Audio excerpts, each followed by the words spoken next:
Thank you. All right, so let me begin saying a few words.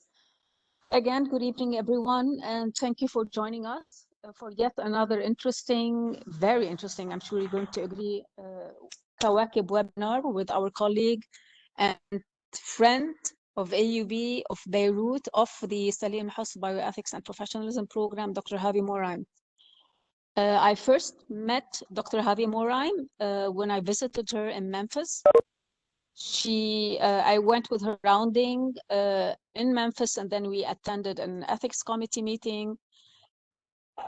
She met me on her motorcycle. And ever since, that was years ago, and ever since we became very close friends. And I'm very happy that she managed to join us.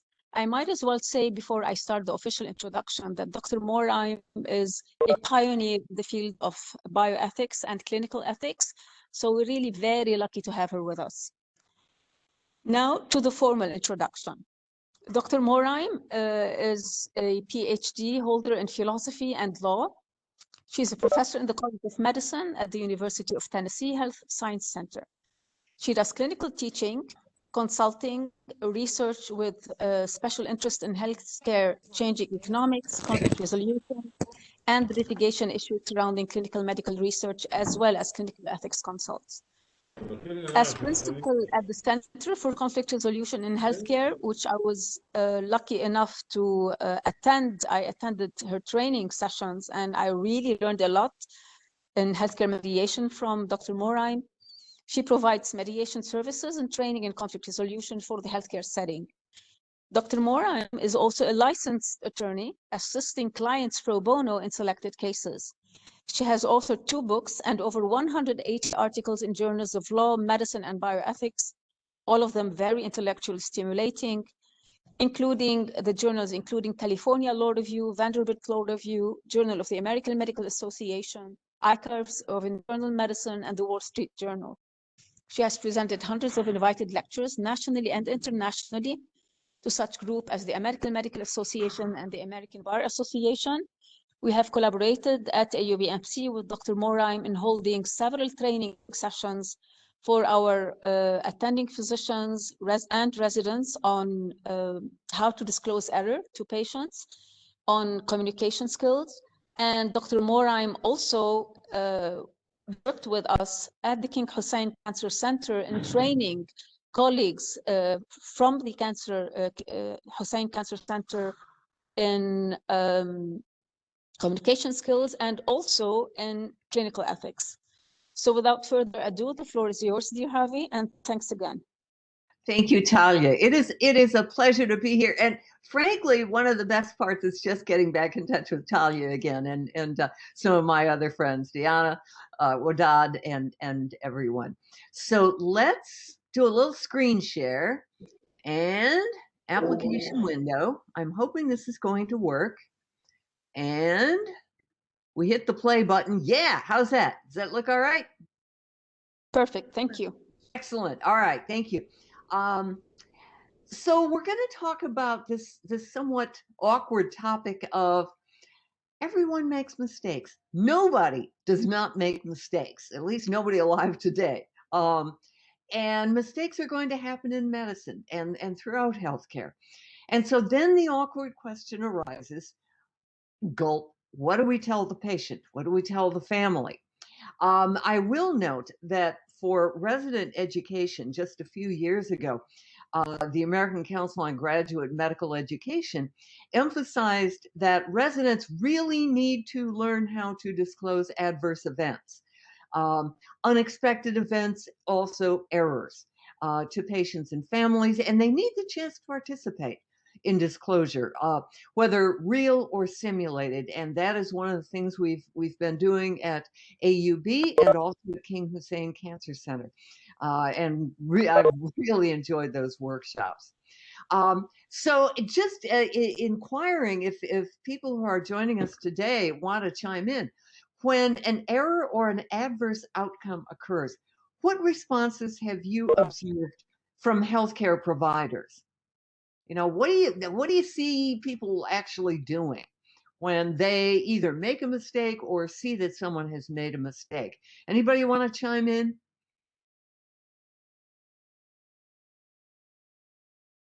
Shy group. Not really. Probe a little more. They're an amazing group. Yeah. Well, just I will cut to the chase here, and let's have anybody who wants to add to this little list. There are plenty of times when absolutely nothing is said.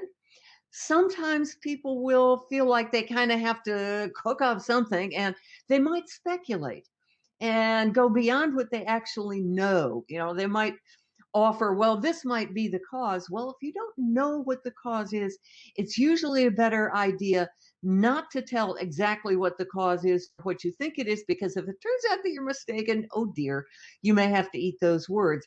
But you still need to say, as we'll see in a moment, that it's important to say, this did not go according to plan, or our plan did not have everything it needed to have. Sometimes what you'll get, and this is important, you'll get conflicting information from various team members. This team will say this, that team will say that, or within a team, this guy says this, that guy says something else. You'll get finger pointing, jousting. It's the radiologist's fault. No, it isn't. It's the internist's fault, whatever. And what happens is often confusion for patients and families. And even if nobody's saying anything, people can often figure out something's going on. They may not know what it is, but something's going on, because people are kind of giving each other looks and kind of whispering. And so they know something's up, and they get confused, or if they get conflicting information, then they have the question, okay, who do we believe? And often the first answer is, well, I don't believe anybody, until we can sort all of this out. And frankly, at least here in the US, the risk of lawsuit is higher when people are getting these mixed messages, or they know something's afoot and nobody's talking.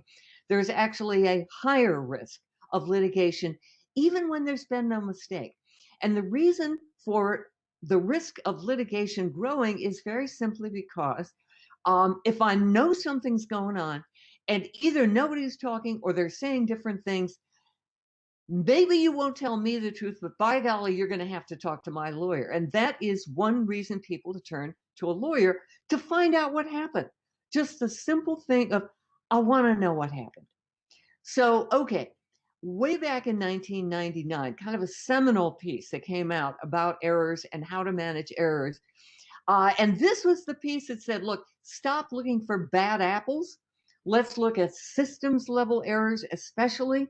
And that was a really seminal breakthrough on this broad scale.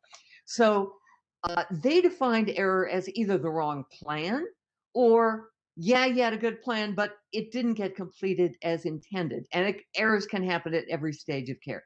The Harvard malpractice study has an additional useful insight. One is an adverse insight. And let's say, let's get real here. Surgeries, for example, have complications. A complication, as I understand it, is it's something that didn't go as hoped, but it's nobody's fault. You know this can happen ahead of time, but there's nothing you can reasonably do to prevent it. That's the definition of a complication, which is not the same as the definition of an error. An error is, and we'll jump to the bottom here, Lucian Leape is looking for adverse events that were reasonably avoidable. And then jumping back up a little bit, the fact that there's an adverse event, even if there's an error, it doesn't mean it was negligent. And so you need to point out that not every adverse event, not even every error, means somebody messed up. So you need to keep those distinctions in mind. So it's important that we recognize what we can call the victims of error. The first victim, of course, is the patient and family. Whoop, okay. There we go.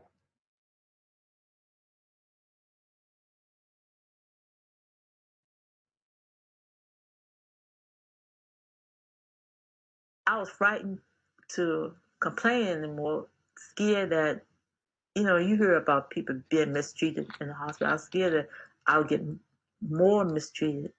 If I've got to play games with some doctor, who's avoiding this subject or trying to pretend like something didn't happen when I know darn well it did. That's bad all around. I mean, they lose credibility with me. It was like it never happened. It was like it never happened. There's a saying that, it's a Spanish saying, if you're going to say sorry, mean it. If not, don't say it. And I don't want them to say sorry to me because that's what I want to hear. Why shouldn't they? Anybody should say they're sorry. That's admitting they're not God, though. That's admitting that they're wrong. But the biggest issue that I have is that he didn't say he was sorry. You have no idea how far a sorry will go. People could easily have crossed that line by putting a hand on your shoulder or saying, "How are you doing?" I would have still felt great pain, but I wouldn't have felt as alone.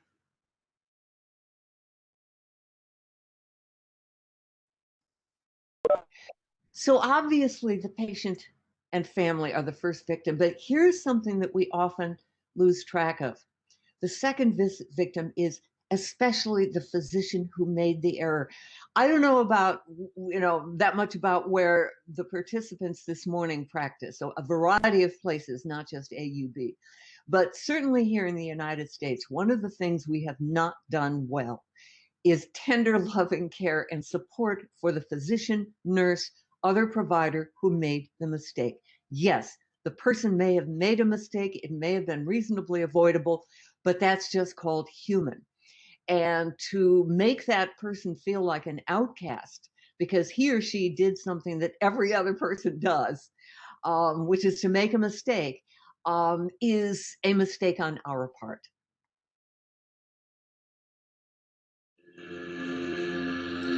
I made a decision to take a breathing tube out of a patient, a decision that turned out to be the wrong decision. I knew for this patient that things might have been different if I made a different decision, and I beat myself up over it. I can still feel it today. I remember going to a senior nurse at our facility, said, "Well, I need to tell you what happened." And she said, "Well, welcome to nursing, honey, buck it up." And I thought, if this is what nursing's all about, this hurts too bad. I can't do this. The thing that I think would have helped me the most was getting some degree of empathy so that people would say, this terrible thing has happened and we feel terrible for you.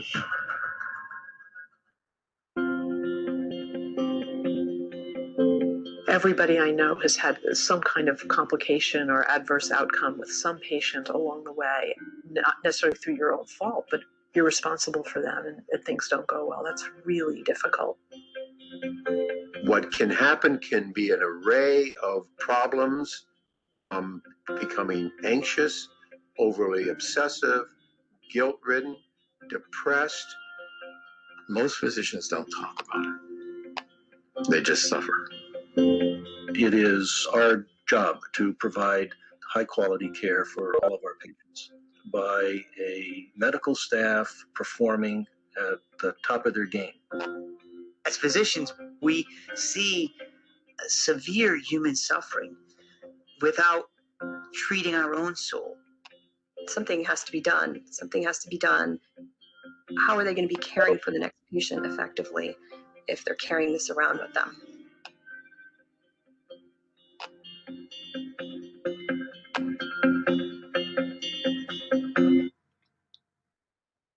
So this is a really important concept, and it's not only a matter of being humane to the human who made an error, but it is also a recognition that the third victim is the next patient. We've got strong data to support the concept that when someone has made an error, and as you saw these wonderful providers a moment ago, they are often shaken to the core the next patient they see is going to potentially be the victim of the next error because you're not focused when you're so upset about having made an error for the prior patient. So disclosure here, and this is just kind of a note, it's part of being a professional. You know, you have obligations as a professional, whether a physician, a nurse, a respiratory therapist, whatever. It's to be competent, it's to communicate, to respect, and so forth. And part of self-regulation that goes with being a professional is disclosure. So here's the inevitable question. All right, if disclosing error is just part of being a professional, gosh, won't it just trigger lawsuits or worse? And I will make a note that these data are and descriptions are from the US. I don't know to what extent these kinds of studies have been done elsewhere, but they're worth noting just because in the US it was long the tradition to deny and defend. And it wasn't until people actually start say, what if we actually told the truth? You know, buck it up, tell the truth, to find out that actually that is very self-protective, not just patient and family protected. The standard approach was deny and defend, and the newer approach, which is meeting with a lot of success, is called CRP, Communication and Resolution Programs, or also called CANDOR, Communication and Optimal Resolution, CANDOR. So one of the earliest stories, way from the late 1980s, they called it extreme honesty. And their approach was find out what happened, look at it closely. If clearly there really is an error that caused harm, tell the patient and family. Invite them to bring an attorney. You don't want to go into this, at least in our US system, you don't want that patient and family to feel like they're being railroaded, okay? Being blitzed with information and made to sign a piece of paper or something. That's not productive. The best practice is to invite them to bring an attorney, and if they don't have them, we'll help you find one. If, again, you've made an error that caused harm, you apologize, you accept responsibility, you tell them what you know, and you tell them what you're trying to find out, and you keep them up to date and offering fair compensation. So this is the late 1980s at the Veterans Administration in Lexington, Kentucky. And what they found was during just the 2 years prior to extreme honesty, 2 judgments alone totaled over $1.5 million. And this is a federal hospital that has some pretty severe limits on how much you can sue and how much you can collect. So if this had not been a government hospital, it could have been judgments that were much larger. So just 2 years, 2 judgments, over $1.5 million. The 7 years following, one only, less in total payouts compared to just 2, and compared with other VAs, yes, they had a lot more claims because they told people, all right, but what they actually were paying out were in the bottom quartile. Another example, and this is one of the paradigm cases, University of Michigan. Again, the standard protocol is you'll look and find out, did we make a mistake and did it harm someone? If no mistake was made, then no, we're not going to pay you. We'll tell you what we know, but we're not going to pay you if nobody made a mistake. So careful investigation is a huge part of it. And so this is data from 12 years. Average rate of new claims dropped in half. In August of 2002, they had 220 claims, dropped to fewer than 100 per year, and that trend continued. Average expense dropped in half. Settlement totals dropped by almost 2/3. University of Illinois at Chicago had a 7 pillars program, 70% drop. And at least in the US, the cost of the litigation, just, okay, expert witnesses and videographers and court reporters and motions and motions and rulings on motions and give everybody motion sickness, okay. The cost of the litigation is huge, and it can dwarf even sometimes the cost of the payout where the patient wins. And they way cut back on the time to just settle cases where there was a harm. Half a 50% reduction in new claims.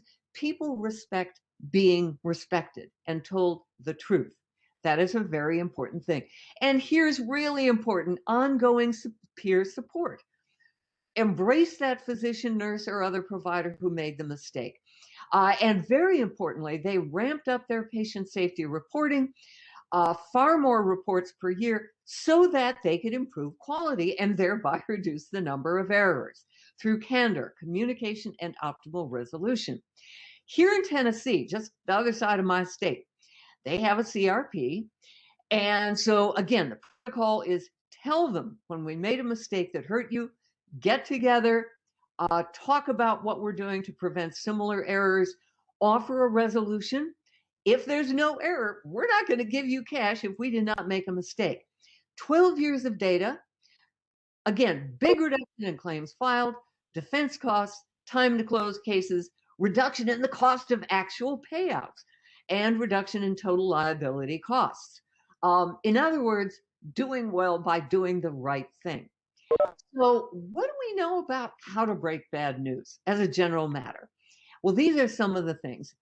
Who are the appropriate hearers? It may be that there's someone important to the patient who may or may not be a family member. If the patient wants that other person in the room, good, okay. Whoever is that person's support person. You want a private area, set the stage. So here's where we got here. And an informal term is sort of a warning shot, which means, you know, I've got some difficult news for you. A frank, kind delivery with pauses. Let people process periodically what you're saying, and just be quiet. You don't have to fill the space. Invite them to ask questions. Invite them to summarize what they think they've heard. Make sure that that there will be MD availability. It doesn't have to be the same provider.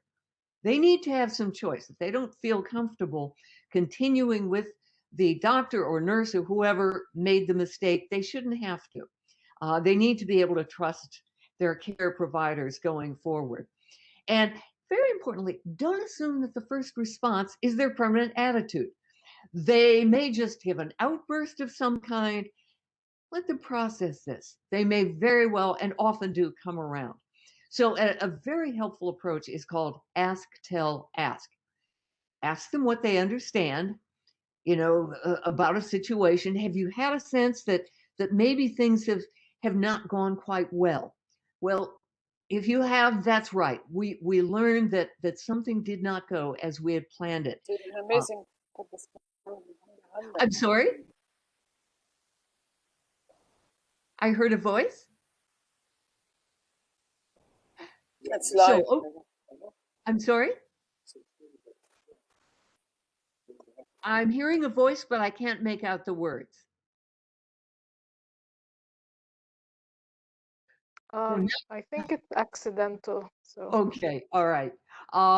So you ask them what they understand, tell them additional targeted information, but in reasonable sized bites and pieces, and then ask what they understand, how they feel about it, then tell a little more, and so forth. And this is the product, by the way. This list is well verified by a number of studies. Top on almost everyone's list is, I need to know what happened.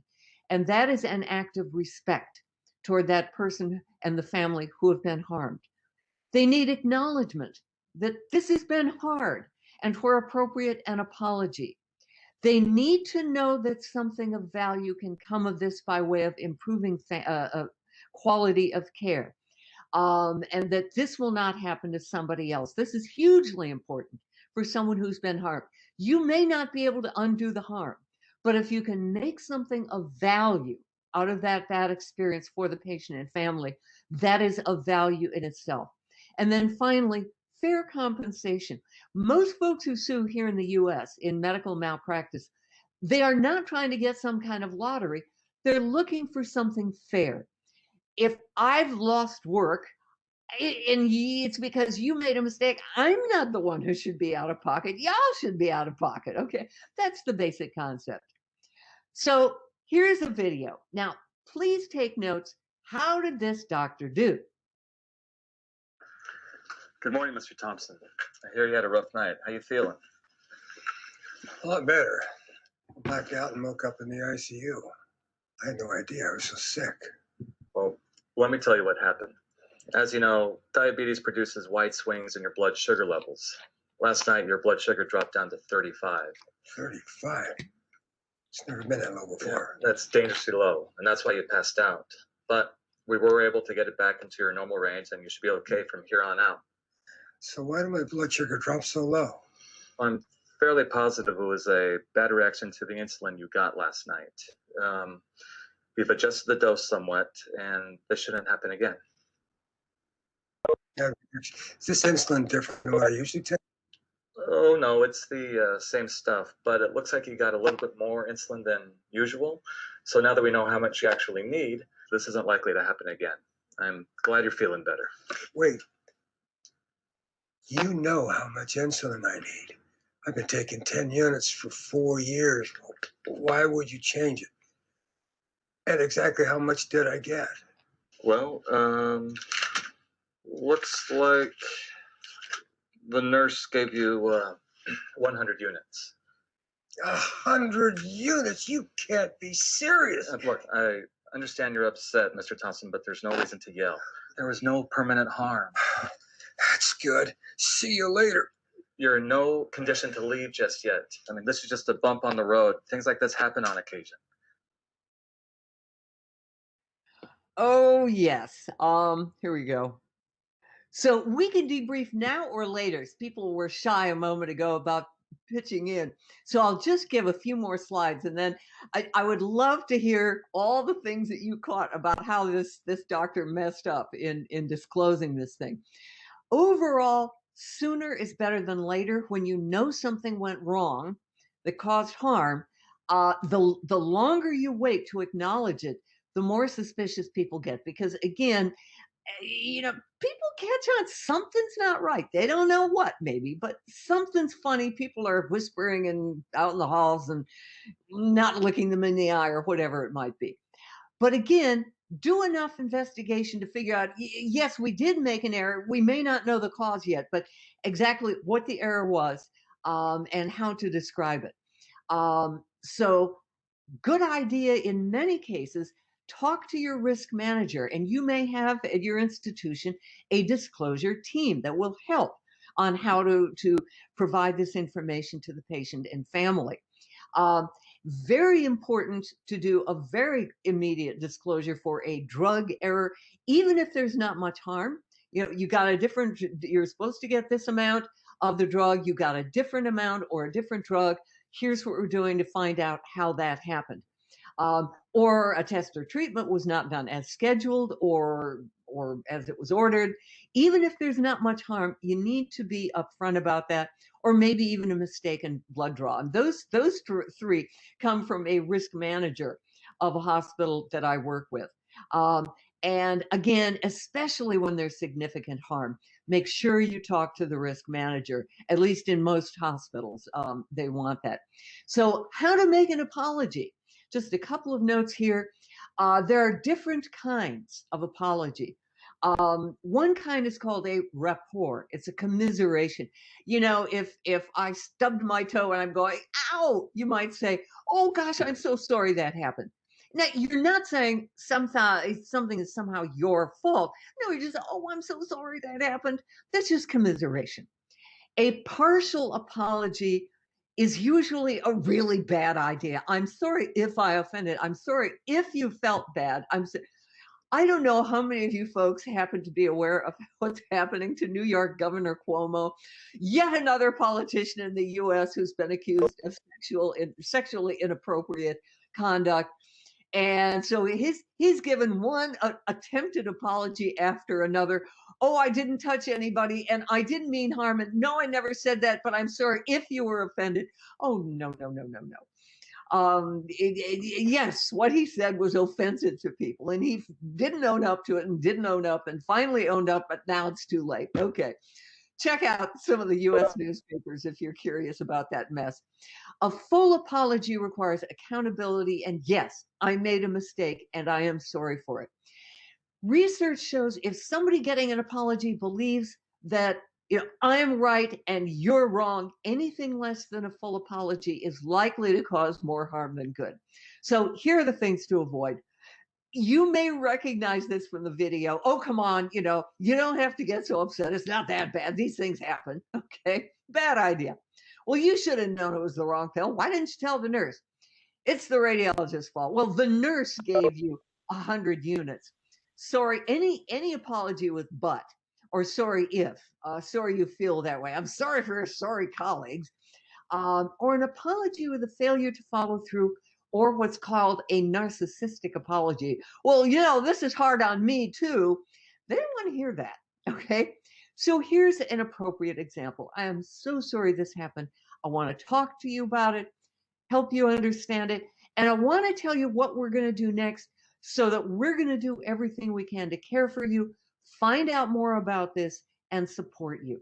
Sincere body language, tone of voice, gestures, and when you're promising to provide follow-up information, make sure you follow through with that and provide more information as you learn it. And just know, often the patient is much more willing to forgive than the family and friends, especially if they doubt your sincerity. So here's a pretty standard approach. Tell them what happened with an explicit statement of error, take responsibility, express regret, and apologize regarding anything that really was an error that could reasonably have been avoided. Describe plans to explore the error further with updates. Describe plans for ongoing care. Here is how we're going to care for you going forward. Explain what we're going to do to prevent this in the future, or how we're going about figuring out what we need to do in the future. Here is another thing, financial costs. You are probably, if you're a provider, you're probably not able to say what's going to happen financially, but you need, if it's going to, if this whole thing generated additional costs, like an ICU stay, you need to talk with the financial folks, find out who will be willing and able to talk to the patient. And I would strongly suggest, if an error caused additional costs, for heaven's sakes, don't send them a bill for the cost of your own institution's error. Bad idea.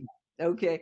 Talk to your financial guys and bring that, at least bring the name of a suitable person with you.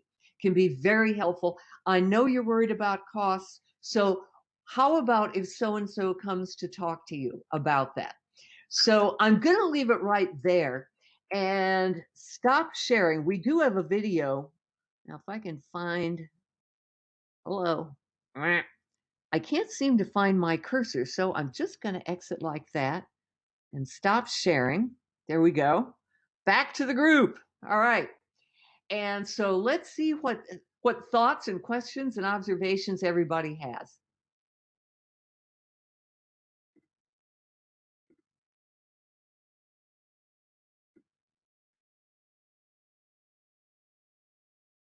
Dr. Maram, good evening. My name is Marianne Majdalani. I'm the director of the pediatric ICU. I think we've met before in Beirut. Yeah. Thank you for this amazing talk. I have a question for you. So I'm dealing right now with a child who there was a major error that occurred in our hospital, and we were very upfront from the very beginning with risk management that the error occurred and what steps we took to correct it. Unfortunately, the child is left with a severe neurologic disability, and she's going to remain hospitalized for a while. So my question is, this has been going on for 4 or 5 months. Where do you draw the line? Because it gets sometimes to the point where you feel the parents are abusing the fact that the error happened, and while they're in the hospital, and how to reconcile as physicians not to start getting upset or doing another error while talking to them, if you know what I mean, because you feel sometimes you're being abused by the parents concerning this, concerning the situation. Really difficult, important question. So several thoughts, and I invite the thoughts of those who are listening, because this is a team sport, okay? Because you guys are going to have better ideas, no doubt, than mine. Can you give me an example of what might count as abusing you? Is it the physician who made an error, Was it a team error? I mean, in other words, who It exactly? was it was a plant engineering error. Let's put it this way. So the child ended up receiving plant engineering. So the child received a inappropriate gas while getting anesthesia that led to severe brain. Okay, so we were not the team involved in her care. We had to take care of her after the fact. Yeah, yeah. Okay. So given that obviously I haven't spoken with the family, I'm trying to think of various approaches. And again, this is going to be culturally nuanced and important, because what might be appropriate in the US may be very inappropriate in Lebanon, elsewhere in the Middle East.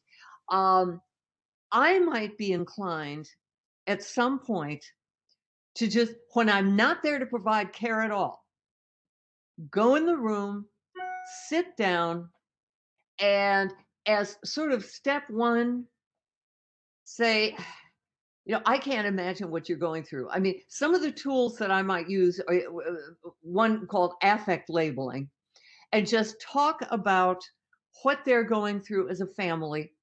And when they start to rant, don't interrupt, okay? Because it won't do any good anyway.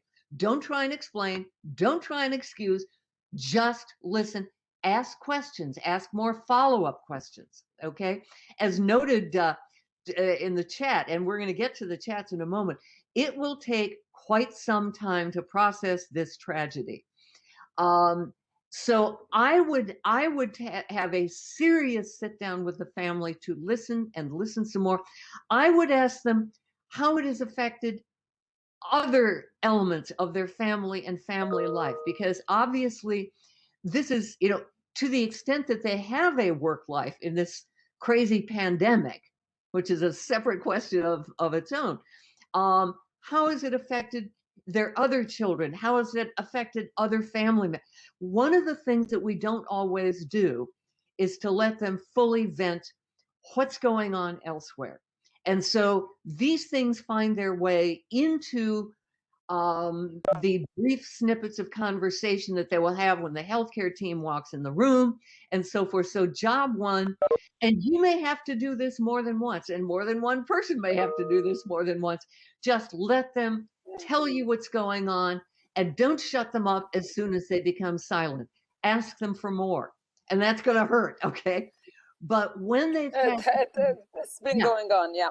Oh, I'm sure it has, yes. Then, all right, possible step two.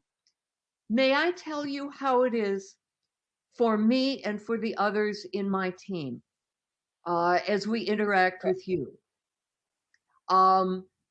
I find it hurtful. I mean, you know, the I messages, I meaning me. It is so hard for me when you said, and you know, a moment ago when you asked me XYZ, with it sounded like the tone of voice was accusing me, my resident, da da da. Do you feel that my residents have contributed to this error? Can you tell me more what is behind that? So that I'm turning it around a bit and letting them understand what my experience is as a physician, as a resident, as a nurse, if you are a nurse. A human to human moment. I don't know if that makes sense where you are, but it does, absolutely. Yeah, yeah. Because as long as you feel like your only role is to get beat up on, okay, and like you have to just be polite and get the hell out, okay, forgive my French, then the tension is going to rise. It will continue to rise. Okay. So, thank you. And I assume that the financial issues have been addressed. Have they been addressed beyond the hospital costs? This is where it's still a murky zone, because the child is not yet ready to leave the hospital. But this is some of the conditions that the parents want. The parents said it out clear that it's going to be the care for life that the hospital has to assume. And what about the lost work time? What about the extra child care they may be paying for? I honestly, I've been to all the meetings. Nobody has addressed this because I mean, it almost at the beginning it was different, but right now, I mean, the mom had another baby during all of this just a couple of weeks ago, 3 weeks ago. So and the father is working. They come in the evening. During the day, they have a sitter with the child. So they resumed their life in many ways, to be very honest. So there was maybe the first 2-3 weeks on the dad's side, but everything else then went back to, I want to say normal. It's not normal, but they resumed their lives while their child was in the hospital. Yeah. So at any rate, there are non-medical financial issues that may be on their minds. Yes, I believe so. And having regular meetings has been helping a lot with the leadership in the hospital to make sure that they are still on board, they're still following the case, they have not given up, and so on. So this has also been very, very essential for it to happen. Oh, lovely. I mean, regular, even if there's nothing to talk specifically about this morning, we're going to have a meeting anyway because exactly. This is what we're doing. This is what we're doing. Yeah, just Wonderful. we're there. Yep. Sounds like you're doing an awful lot of things right. It's going to take time. I guess the only addition I may have been able to make here was part of a sit down is, may I tell you how this is affecting us? I know that this definitely will help. Yeah. Definitely. Thank you. So getting to the chat list, great stuff in the chat list. Okay. The video, okay, he did not explicitly admit upfront that a mistake took place. Well, you reacted, you had a reaction, beautiful. He didn't apologize. He did not fully explain what went wrong. He said all that he wanted to say, and then quickly, without pausing, and he appeared like he was in a hurry. As soon as he had dumped his payload, boom, he's turning on his heel, ready to go. And then the additional note, he seemed like he was dismissing or undermining the patient's feelings. And yeah, he sure did. Well, come on, you don't have to react like that. And so a couple of observations that it will take time for the parents in the case that was mentioned a moment ago to accept, and the notation that the parents may never accept this, and they don't have to. The child they had is no longer here. Absolutely. Yeah. I mean, it's they very don't hard for them. Yeah. How awful for everyone. Something else. I don't know. Additional thoughts about, are there, and I'm going to assume that religion and faith may play a part, though it may not. Not everybody is the same about matters of spirituality and religion. What additional measures the chaplains may be able to offer? I'm sure you've explored that thoroughly, but I have. Yes. If they find the chaplains or clergy they've been working with to be so, maybe a new person on that line, a different chaplain, a different clergyman offered by the hospital, just somebody who can connect better if there's not a good connection there. But it's going to be their clergy, their faith person is actually doing a good job. So they're comfortable, and it's worked well. So I'm not going to complain about this at all. Oh, lovely. Good. And so another notation, facilitate the processing of emotions and thoughts because they've experienced such a huge loss. They don't have that child anymore. They have a very different child, and all those hopes for that child. Exactly. Yeah. Oh my. Can I ask a question? Yeah, please. Happy, could you tell us what would have happened in the US in this situation from a human rights approach? What would be the compensation for such a child? And what would happen if the parents file a lawsuit? What would be the compensation in terms of payouts? What would the litigation and from a human rights approach, because no child can compensate for another. Yeah. And I don't think we can assume that the parents have resumed their lives and without really feeling this huge sense of loss. I'm just trying to put myself in their shoes. Could you You know, please comment on this?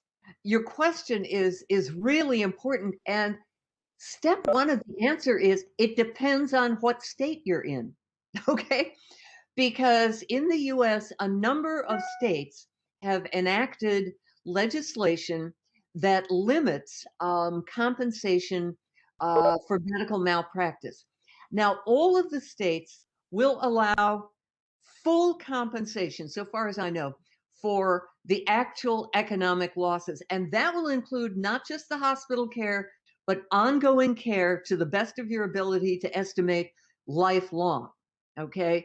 And also economic losses in the forms of if dad lost wages for a week, you know, being in the hospital 6 weeks, 3 months, whatever it is, that's an economic loss.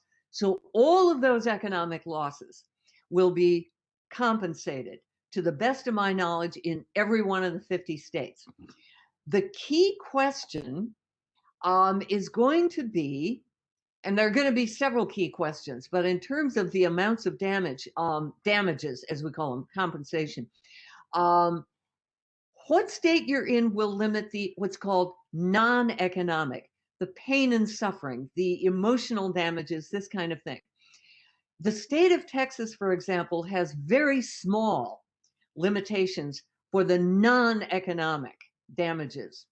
I think it's like 250,000, which sounds like maybe a lot in the Middle East, but here in the US, when you're talking a lifetime of disability, is not very much for the emotional damage and the pain and suffering and so forth.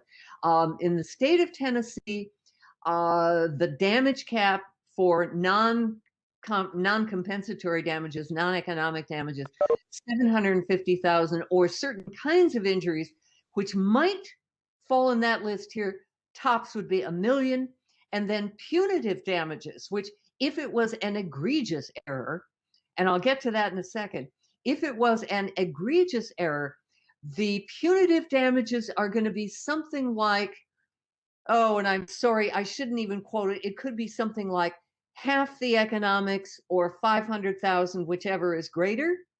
So it's another $500,000, if I recall correctly, but don't hold me to that. So the amount of non-economic damages in many states, including my own, is going to be limited. But now we have to get back to the basics of the lawsuit. Hopefully your hospital has taken a very close look at what happened. How exactly did the wrong gas get there? Here in the US, at least, I'm betting very likely at AUB as well. A lot of things that used to be a problem, we seem to have some sound there. Somebody might hit the mute. There you go. Thank you. A lot of things that used to be problems in anesthesia are not problems. It used to be the case that the physical hookup apparatus, that you could physically hook the oxygen thing to the gas wall outlet and hook the gas thing to the oxygen, so that when you thought you were doing oxygen, in fact, you were doing the happy gas and no oxygen. And so, well, years ago, they changed the physical hookup apparatus. So in the US, it would be physically impossible to have the wrong gas, at least through the wall outlets and many other connection opportunities. But then there are other ways where you could get the wrong gas. Let us just make up stuff here for a moment, hypothetically. Let's suppose that you had tanks of gas. Let's suppose that the manufacturer mislabeled the gas so that the anesthesiologist, nobody in the hospital had any way of knowing that this was the wrong gas. I got news for you. The hospital is not likely to owe a dime because they were not the cause of the problem. In tort law in the US, you have to prove 4 things. Number 1, what was the standard of care? Number 2, that the provider being named in the suit delivered substandard care. Number 3, you have to show there was an actual injury. And number 4, you have to show the injury was caused by the substandard care. Well, here, in my hypothetical of the tank was mislabeled at the factory, your provider didn't cause the accident. It was not substandard to use a properly labeled tank, in our little hypothetical. And so in that hypothetical, your provider didn't do a darn thing wrong. So it's very important to find out exactly what happened.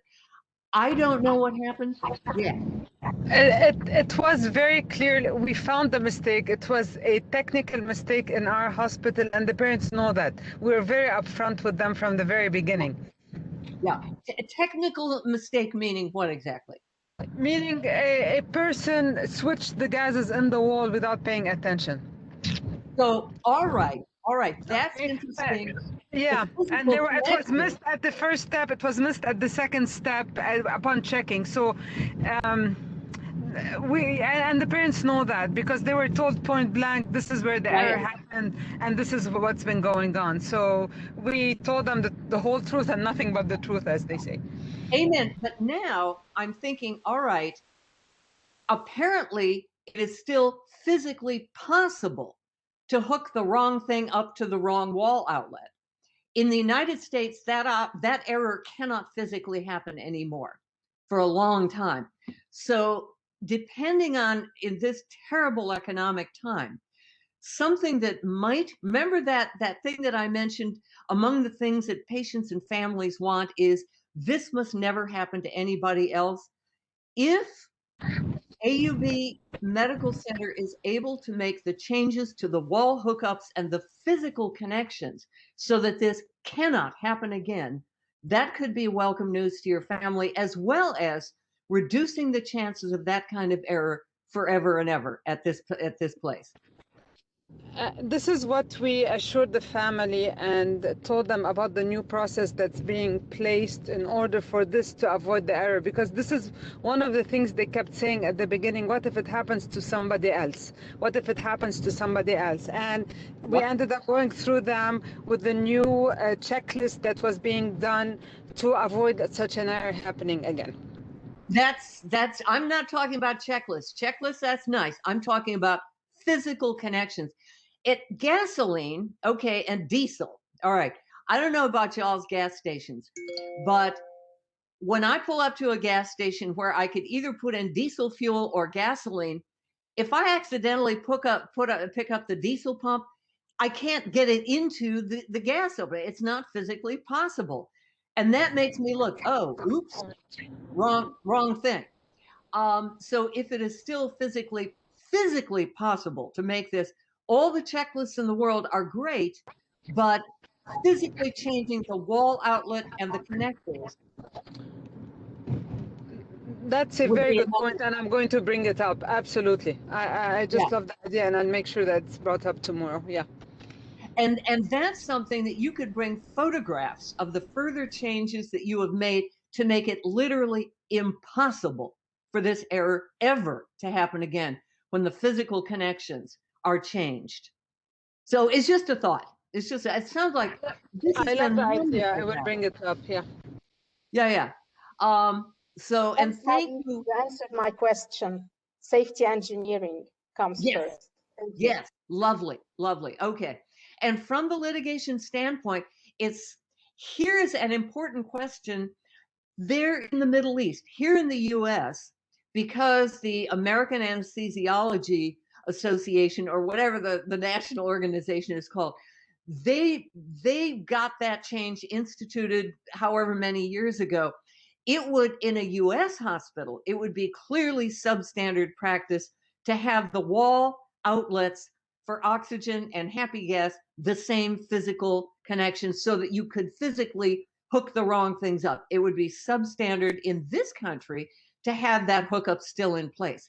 But this did not happen in the US, and things like that can be very expensive. And so an important question in any litigation, and I got my lawyer hat on now, would be, at least under the US law, it would be the question of, is it substandard? And what is done in other hospitals? And what level of standard have you promised your patients at this particular medical facility? So that is I'm looking at the chat box again. Psychotherapy services for the parents might be an option, and that could be a lovely option. Some folks might not want it labeled psychotherapy. Just depends on whether they attach a stigma to that, but boy, can that be helpful. They did not want psychotherapy. Okay. I'm reading further in the chat box. Gosh, lots of response. I love this. They didn't feel they needed it. And that is absolutely their right. The old fear of stigma or counseling and so forth. There's going to be resistance. Oh, here's a question, and I will turn this question right back. M&M meetings, and I'm sure you guys have had plenty of morbidity mortality conversations about this event.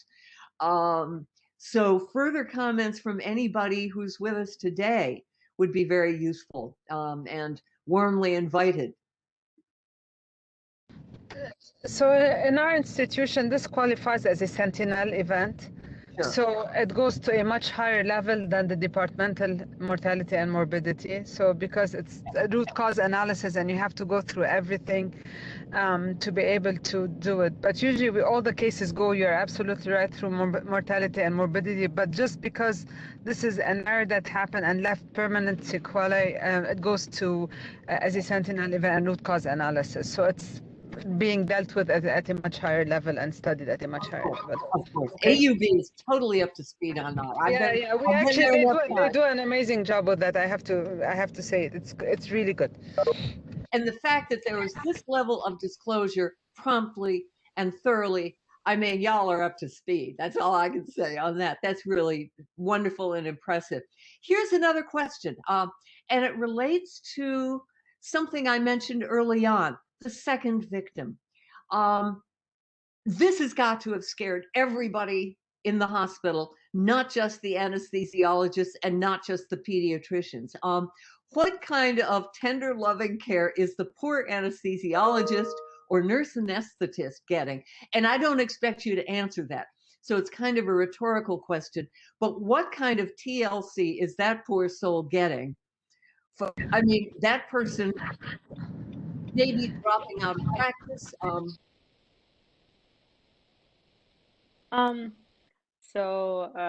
Hi, I'm Wajiha. I actually know this patient because I'm also involved in her care. I'm without giving too much away, I'm an ophthalmologist. And even though I wasn't involved in the event in any way, there's like this really institutional guilt while having. I'm sure Dr. Majdalani feels the same way. Like this event actually traumatized me as well, even though I wasn't involved in it, but like having to take care of her after the fact and seeing her,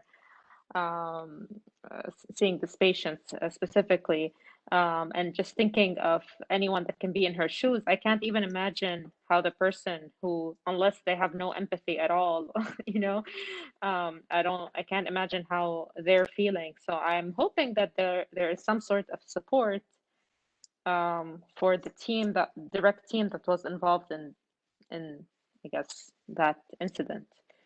But that's definitely a good idea. I love how you contributed just now.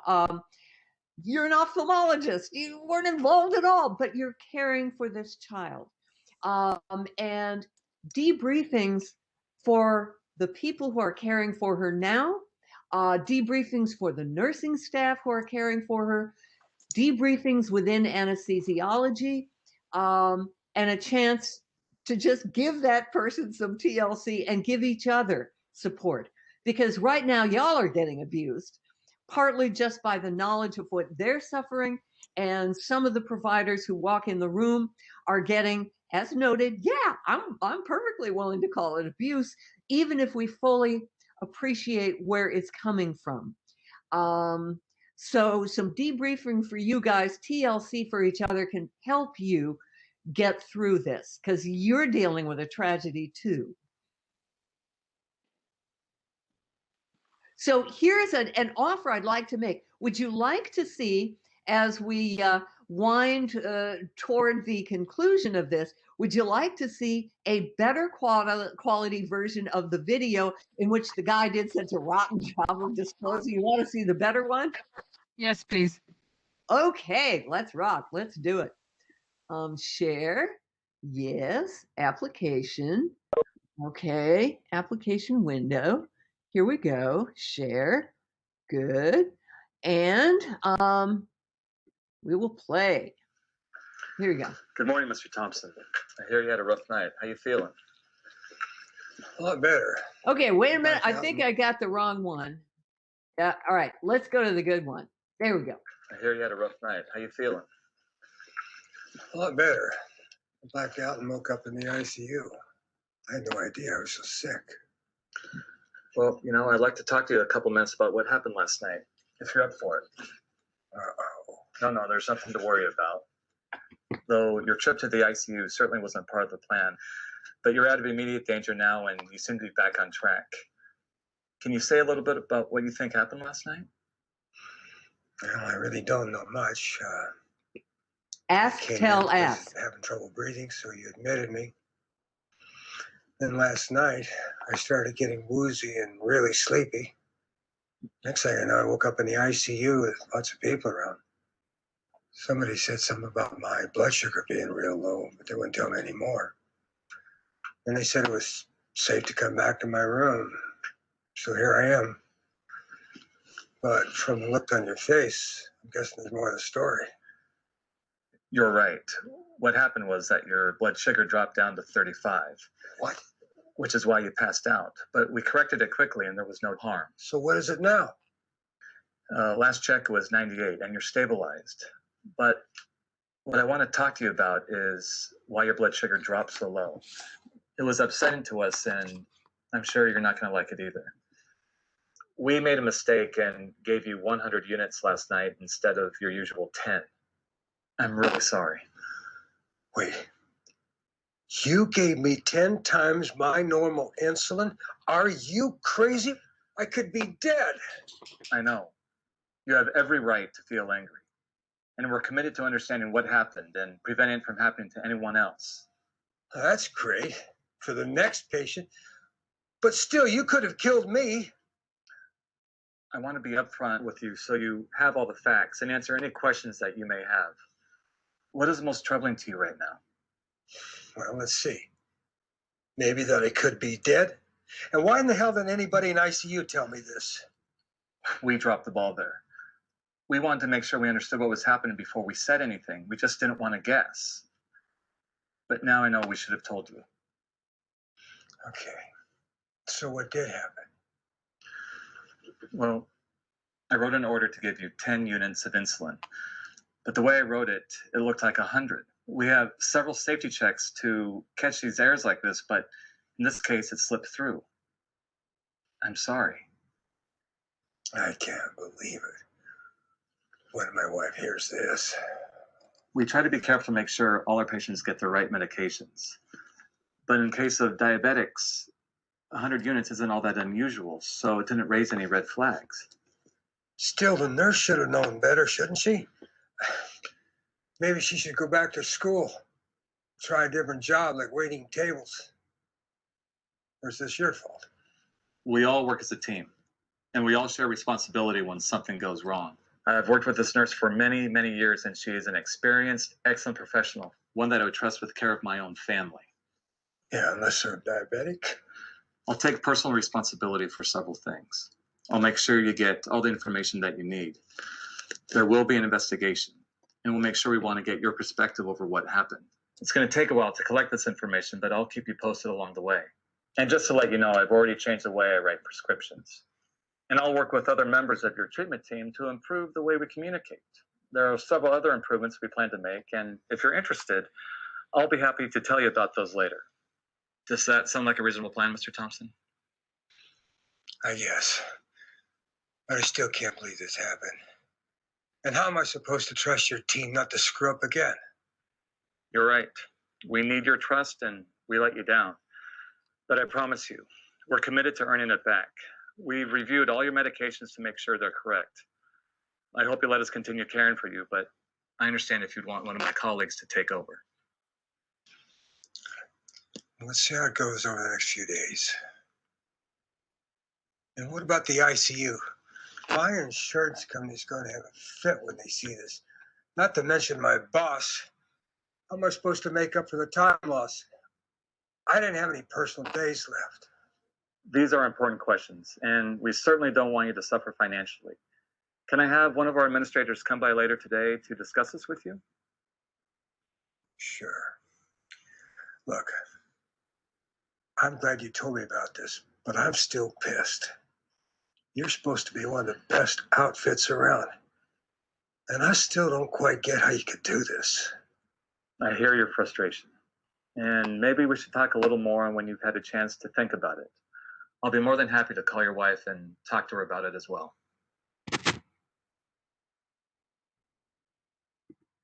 So yeah, this is a whole lot better. See, before I forget, I wanted to add something to my response regarding the med-mal question. And that is, you know, the how much money would a patient get? I mentioned that states have limits on non-economic damages, and I mentioned the things that are needed that you need to prove. Let's assume they proved everything they needed to prove, which I think in this case, certainly with respect to the hospital and quite possibly the anesthesiologist, that, yeah, they can prove and collect. In the US, among the economic damages that would be collectible would be a lifetime of lost income for that child. That child will no longer be able to work to support him or herself. And so the damages in the US would be enormous. It's not just all the future medical care, it's all the future lost income of this child, the lost earnings opportunity. So in the US, even in a state where the damages are limited on the non-economic side, a great deal of money would be involved in a case like this. So here is from Talia saying, highlighting whether patients should pay for our lapses or the hospital should cover that.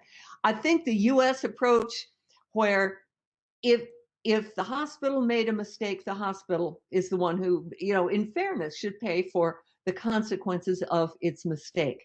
That said, in an economically very tight situation for the hospital, for the whole economy, that may be difficult to do everything that in principle one ought to do. What are y'all's comments, whether about this better version of the video? Let's chime in. Turn it back to you guys.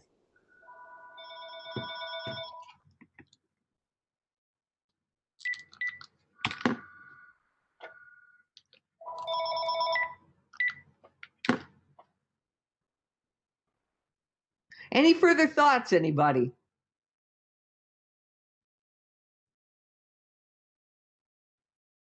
So, Harvey, I was just saying that the economic situation might equally be hard on the patient.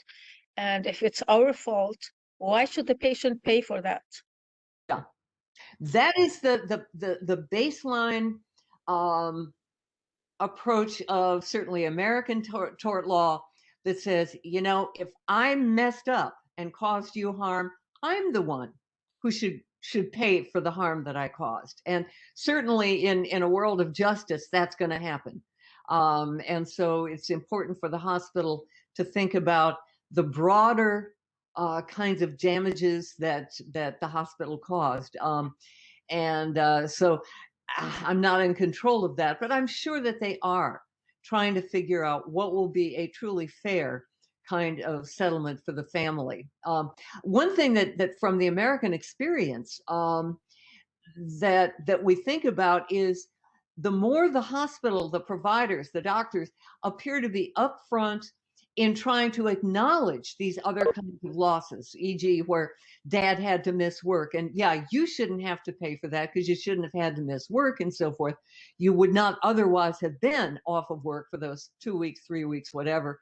And going forward, to try and get a realistic estimate of all the expenses that are being caused because of this particular error.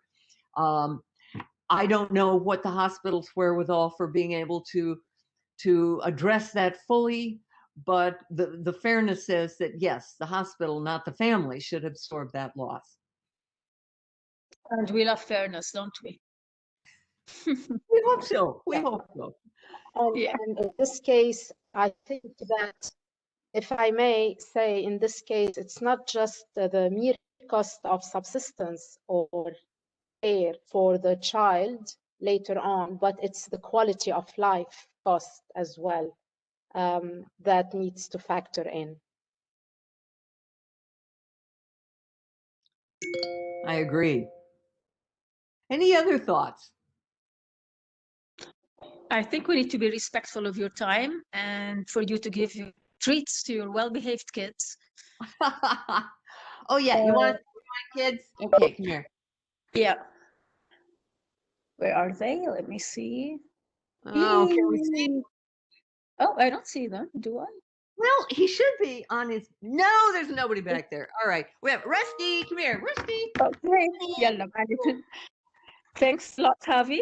It was a pleasure having you with us as always, and I'm sure we'll have many more sessions with you. Thanks a lot. Appreciate it. Big hugs from us here in Beirut, and stay safe. Thank you, and best to all of you. Thank you so kindly for your invitation, and stay safe, everybody, at your end as well. Thank you, Doctor. Thank you, Dr. Javi. Thank you so much. Thank you, Bye-bye. everyone. Bye. Thank you, everyone, for joining.